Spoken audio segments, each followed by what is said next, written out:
რუსეთის მეშვიდე სამხედრო ბაზა გუდაუთაში, FSB-ს სასაზღვრო დივიზია და ოჩამჩირეში განლაგებული საზღვაო ფლოტი. ეს იმ ობიექტების ნაწილია, რომლებსაც თბილისიდან გაგზავნილი ბენზინი მიეწოდება. ამ ინფორმაციას ნაციონალური მოძრაობა ავრცელებს. ოპოზიციური პარტიის მტკიცებით, დროებით ოკუპირებულ აფხაზეთში შეტანილი ბენზინის 85%-ით რუსეთის საოკუპაციო ძალების ის სამხედრო ობიექტები მარაგდებიან, რომლებიც უკრაინის წინააღმდეგ საბრძოლო მოქმედებებში არიან ჩართული. ქართული საწვავი პირდაპირ ისხება FSB-ს სობოლისა და მანგუსტის ტიპის სამხედრო კატარღებში, რომელიც შავი ზღვის აკატორიაში მოქმედებს. გუდაუთის ბომბორას სამხედრო აეროდრომი ქართული საწვავით ფუნქციონირებს. წაბალდისა და ნაგვალაუს პოლიგონები, სადაც ამ საწვავით ოკუპანტების ძირითადი საბრძოლო წვრთნები ტარდება.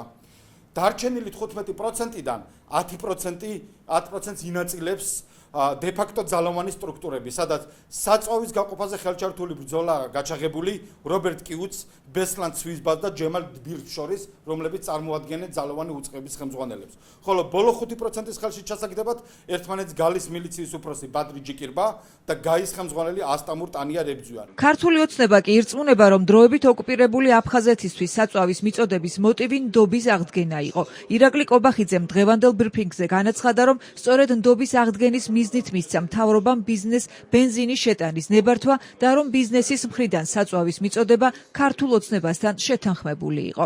ისტერიული კამპანია იყო ზოგადად, იმიტომ რომ მათ ჩვენს ოპონენტებს არ მოწონთ ნდობის აღდგენის პროცესი და ისტერიკა ამას უკავშირდება. რაც შეეხება რუსეთის წყალებში მომარაგებას, ხო? რუსეთის მოხმარება რაც არის, შეგიძლიათ გადაამოწმოთ, ამის 0.001%-ია ის საწვავი, რაც შედის აფხაზეთში.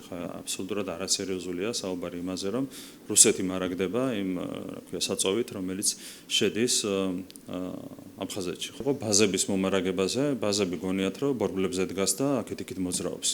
სრული აბსურდია ლაპარაკი იმაზე, რომ სამხედრო ბაზა იყო მომარაგებული ამ საწვავით. ნებისმიერ ბაზას თავისი საწვავის მარაგი აქვს და ეს საწვავი მოიხმარება ძალიან იშვიათად, ხო, იმიტომ რომ ბაზა არ არის მოძრავი ობიექტი.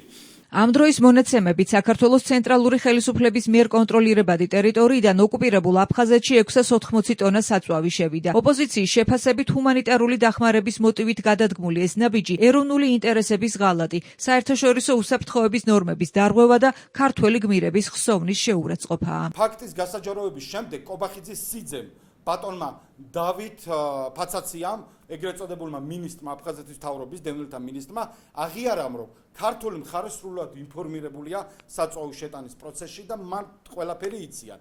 ასევე დე-ფაქტო ენერგეტიკის მინისტრმა ბატალ მუჟბამ აღიარა, რომ ეს არ ყოფილა ბიზნესი და პირდაპირ იქნა ოცნების რეჟიმისგან მიწოდებული საწვავი.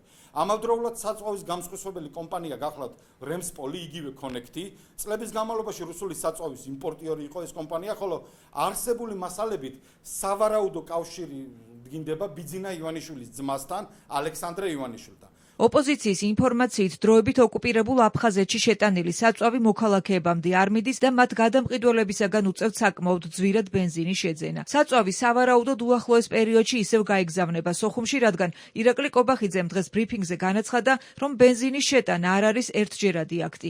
ოპოზიცია კი ითხოვს დაუყოვნებლივ შეჩერდეს მათი თქმით ბუნდოვანი და დანაშაულებრივი სქემა. ნაციონალური მოძრაობა ასევე მოუწოდებს პროკურატურას დაიწყოს გამოძიება მტრულად განწყობილი უცხო სახელმწიფო სამხედრო ძალების უკანონო მომარაგების და ეროვნული უსაფრთხოების ხელყოფის ფაქტზე.